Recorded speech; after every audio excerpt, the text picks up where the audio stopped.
বোন, তোমাদের কিছু বাস্তব কথা বলি। পুকুরের পানি সবাই ব্যবহার করে কিন্তু কেউ খায় না। আলু সবার সাথে মিশে কিন্তু সবাই খেতে পছন্দ করে না। মিষ্টির দোকানে এমনি মাছি বেশি থাকে। এইটা দোকানদারের অ্যাটিটিউড না। খোসা সহ একটা কলার দাম 5 টাকা। ঠিক ওই কলার যখন খোসা ফেলে দিবে তখন ফ্রি দিলেও কেউ নিবে না। তখন এটা মশা মাছির খাবার হবে। বৃদ্ধি, তোমাকে এটাই বলতে চাই বৃদ্ধি। ডানে ইশারা করা উল্টো হাতের তর্জনী, তোমার দেহকে এমন করো না যে সবাই পুকুরের পানির মতো ব্যবহার করবে। ডানে ইশারা করা উল্টো হাতের তর্জনী, তোমার মনকে আলুর মতো করো না যে সবাই মিশবে বাদ কেউই পছন্দ করবে না।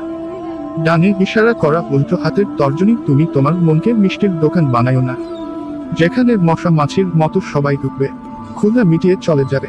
তুমি তোমার শরীরকে কলার মতো খুলে দিও না যেখানে মশা মাছির মতো সবাই ক্ষুধা মিটিয়ে চলে যাবে, অথচ কাউকে ফ্রি দিলেও নিবে না।